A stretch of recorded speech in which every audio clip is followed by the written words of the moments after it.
Assalamualaikum warahmatullahi wabarakatuh. Halo semuanya, kembali lagi dengan saya Lupita Sindriani dengan NPM 10222036. Pada kesempatan kali ini kita akan membahas mengenai revolusi industri dan revolusi industri 4.0. Yuk kita sama-sama simak videonya, jangan di-skip-skip ya. Nah, pembahasan yang pertama yaitu mengenai apa sih revolusi industri itu? Revolusi industri adalah sebuah perubahan yang terjadi yang menandai pergantian ekonomi pekerja menjadi ekonomi berbasis pada industri dan mesin atau sebuah proses penciptaan dan penemuan mekanis yang terjadi di tanah Inggris yang saat itu sedang mengalami masa kemajuan pada tahun 1750 hingga tahun 1840. Revolusi industri ini dimulai dengan digunakannya mesin uap yang ditemukan oleh James Watt. Revolusi industri ini juga dapat dikatakannya sebagai perubahan mendasar dari sistem ekonomi agraris yang dianut negara Inggris saat itu menjadi sistem ekonomi industri. Lewat mesin-mesin ini, Inggris bisa dirubahnya dalam tempo singkat menjadi negara agraris dan berhasil menggusur para petani, sehingga para petani yang kehilangan mata pencahariannya hijrah ke kota untuk bekerja menjual tenaganya.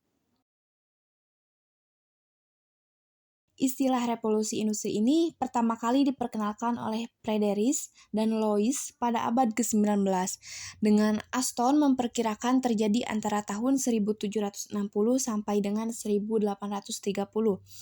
Adapun faktor-faktor penting yang mendukung revolusi industri, yang pertama yaitu kegiatan kewirausahaan dan manufaktur berkembang pesat dengan masyarakat Eropa hidup dalam sistem perdagangan yang menggunakan uang dan sistem barter.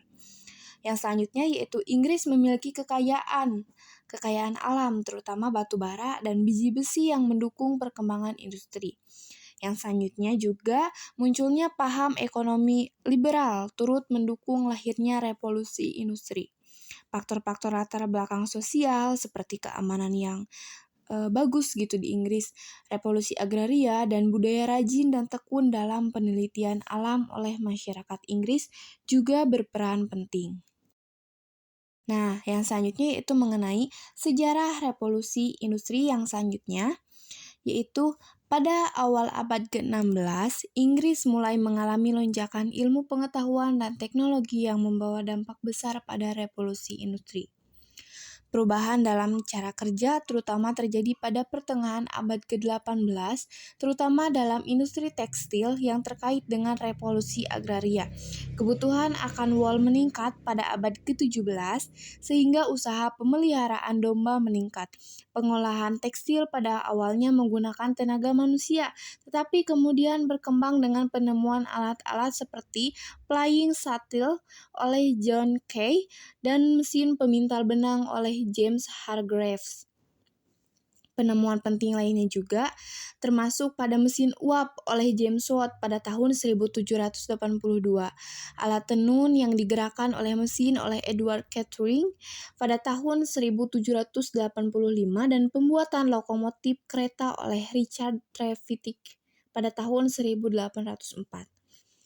Yang selanjutnya yaitu perkembangan industri di Inggris didukung oleh sistem pabrik yang menggunakan mesin dengan banyak perusahaan mempekerjakan tenaga kerja anak-anak yang menyedihkan. Namun, berkat upaya tokoh dermawan seperti Earl Shaftesbury, pada tahun 1833, pemerintah Inggris mengeluarkan Factory Act yang memberikan perlindungan bagi anak-anak pekerja seperti larangan bagi anak di bawah 9 tahun untuk bekerja di pabrik.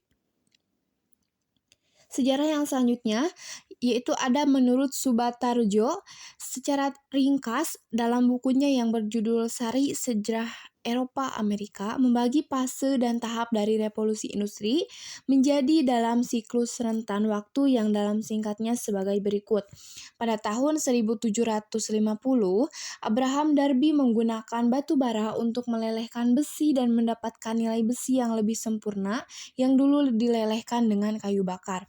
Kemudian pada tahun 1763, James Watt menemukan mesin uap Yang selanjutnya pada 1768, Arkwright menemukan mesin pemintal. Pada tahun 1802, Symington menemukan kapal api yang disebut dengan nama Charlotte Dundas dan dicoba di terusan Firth of Clyde di Skotlandia pada tahun 807. Disempurnakan dengan nama Clermont dan dicoba di Sungai Hudson. Kemudian pada 1819, kapal api pertama yaitu bernama Savannah yang pertama kali menyeberangi lautan Atlantik. Pada tahun 1804, Trevithick menemukan mesin lokomotif. Pada tahun 1816, Nipsey menemukan sepeda. Kemudian pada 1827 juga, Nipsey menemukan sebuah alat pemotret atau fototensil. Kemudian pada tahun 1832, Morse menemukan mesin telegram. Pada tahun 1840, Grove mendapatkan lampu listrik. Pada tahun 1846, Howe menemukan sebuah mesin jahit. Pada tahun 1872, Muybridge menemukan sebuah prinsip untuk bioskop. Pada tahun 1876, Graham Bell menemukan telepon. Pada tahun 1887, Daimler menemukan sebuah mobil uap. Pada tahun 1895, Marconi menemukan sebuah mesin radio dan pada tahun 1903, Wright berhasil menciptakan sebuah mesin terbang dan ini menyempurnakan berbagai eksperimen pada masa lampau. Nah, tadi mengenai revolusi industri sudah dibahas. Nah, sekarang kita akan membahas mengenai apa sih revolusi industri 4.0 itu. Revolusi Industri 4.0 adalah istilah yang merujuk pada transformasi besar dalam cara produksi, teknologi, interaksi manusia dengan mesin yang terjadi saat ini. Ini adalah tahap terbaru dalam sejarah industri yang ditandai oleh integrasi teknologi digital, otomatisasi, dan konektivitas yang luas melalui internet. Beberapa ciri khas revolusi industri 4.0 termasuk Internet of Things, yaitu perangkat dan mesin yang terhubung secara internet. Terus ada Big Data dan Analitik, itu pengumpulan, analisis, dan pemanfaatan data besar untuk mengambil keputusan yang lebih baik. Yang selanjutnya ada kecerdasan buatan atau artificial intelligence, yaitu penerapan algoritma cerdas dan mesin belajar untuk meningkatkan proses produksi. Yang selanjutnya ada manufaktur adiktif, yaitu 3D printing, yaitu penggunaan teknologi cetak 3D untuk membuat produk dengan cepat dan efisien. Terus yang selanjutnya ada robotika dan otomatisasi, yaitu penggunaan robot dan sistem otomatis untuk melakukan tugas yang berulang-ulang. Terus yang selanjutnya ada simulasi, yaitu penggunaan model digital untuk mensimulasikan dan menguji produk. Terus yang selanjutnya juga ada sistem siberfisikal, yaitu integrasi antara dunia fisik dan dunia digital melalui sensor. Yang selanjutnya yaitu revolusi industri ini mengubah cara kita bekerja, memproduksi, dan berinteraksi dengan teknologi secara fundamental. Ini membawa potensi untuk meningkatkan efisiensi, inovasi, dan pertumbuhan ekonomi secara keseluruhan. Tetapi juga menimbulkan tantangan baru terkait dengan aspek seperti privasi data, keamanan siber, dan dampak sosial ekonomi dari otomatisasi yang meningkat. Nah, yang selanjutnya kita akan membahas mengenai sejarah revolusi industri 4.0. Diawali pada industri 1.0, yaitu ketika tenaga manusia hewan digantikan oleh kemunculannya mesin. Terus adanya mesin uap pada abad ke-18. Terus yang selanjutnya ada industri 2.0, yaitu seperti kemunculan pembangkit tenaga listrik. Setelah itu ada pesawat, ada mobil, dan lain-lain. Terus pada industri 3.0 yaitu perkembangan semikonduktor, yaitu adanya teknologi digital dan internet, terus penggunaannya elektronik, dan lain-lain. Dan yang terakhir yaitu kita akan membahas mengenai dampak positif dan negatif revolusi industri 4.0. Nah, yang pertama kita akan membahas mengenai dampak positifnya, yaitu kemudahan dalam mengakses informasi dikarenakan dapat menggunakan gadget maupun teknologi lainnya. Terus efektivitas dalam bidang produksi dengan mengganti tenaga manusia yang ada dengan teknologi mesin.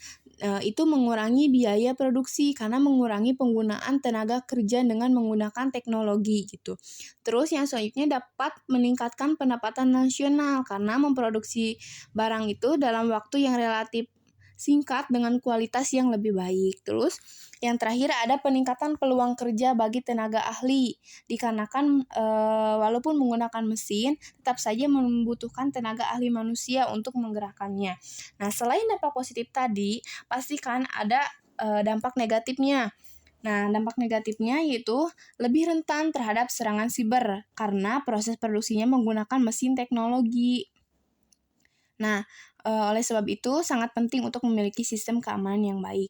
Terus yang selanjutnya itu butuh biaya besar dalam investasi alat serta pekerja karena harus mengeluarkan uang untuk membeli alat terlebih dahulu serta pelatihan keterampilan pegawainya agar dapat menjalankan. Terus adanya urbanisasi, di mana meningkatnya jumlah populasi masyarakat yang ada di kota besar. Berdampak juga untuk lingkungan karena dengan penggunaan mesin yang ada dapat menghasilkan polusi udara, limbah dalam jumlah besar, serta hal negatif lainnya yang dapat merusak lingkungan. Nah, pembahasan yang terakhir nih, kita akan membahas peran akuntan di era revolusi industri 4.0.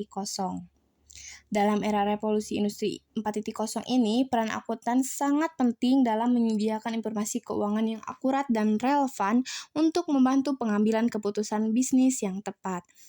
Nah, yang pertama itu ada kualifikasi akuntan. Ada 3 bidang utama,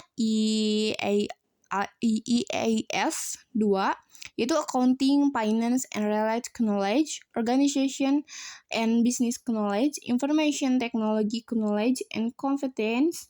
Terus ada pada keahlian yaitu Intellectual Skill, Technical and Functional Skill, Personal Skill, Interpersonal and Communication Skill, Organizational and Business Management Skill, serta yang terakhir ada kualifikasi profesional atau Professional Value, Etik dan Attitude. Yang selanjutnya ada pada pernyataan standar akuntansi, ada yang pertama yaitu PSAK, yaitu pernyataan standar akuntansi keuangan. Yang kedua ada SAK etap, yaitu standar akuntansi keuangan entitas tanpa akuntabilitas publik signifikan. Terus ada SAK EMKM, standar akuntansi entitas mikro kecil menengah. Standar akuntansi organisasi nirlaba, standar akuntansi syariah, standar akuntansi pemerintahan atau SAP. Terus untuk profesi akuntansi global yaitu ada sertifikasi profesi, terus ada penggunaan standar nasional, ada kode etik internasional, dan auditor menggunakan standar kerja internasional.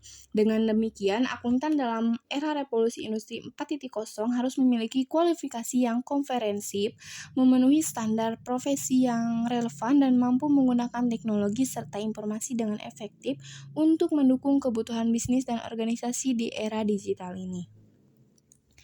Nah, di sini ada pilihan profesi untuk akuntansi. Di sini ada bidang profesi, ada akuntan publik, akuntan manajemen, akuntan atau auditor pemerintah, internal auditor, konsultan pajak atau manajemen, akuntan pendidik, keuangan perusahaan, pengusaha, dan lainnya. Terus untuk sertifikasi nasionalnya yaitu ada CVA yaitu Sertifikat Public Accountant untuk akuntan publik, ada CVMA yaitu Sertifikat Professional Management Accounting untuk akuntansi manajemen. Ada juga QIA yaitu Qualifying Internal Auditing atau auditor yaitu untuk internal auditor. Ada USKV yaitu konsultan pajak, ada CAK yaitu sertifikat PSAK, ada SAS untuk akuntan syariah, ada USAAV yaitu ujian sertifikasi ahli akuntan pemerintah, ada CA yaitu Certified Accounting yaitu konsultan jasa akuntansi financial prepare. Nah, di video tadi sudah dijelaskan kan mengenai apa itu revolusi industri 4.0, sejarahnya, dampak positif dan dampak negatif, serta apa peran akuntan di era revolusi industri 4.0 ini. Terima kasih ya sudah menonton. See you next time. Bye-bye. Assalamualaikum warahmatullahi wabarakatuh.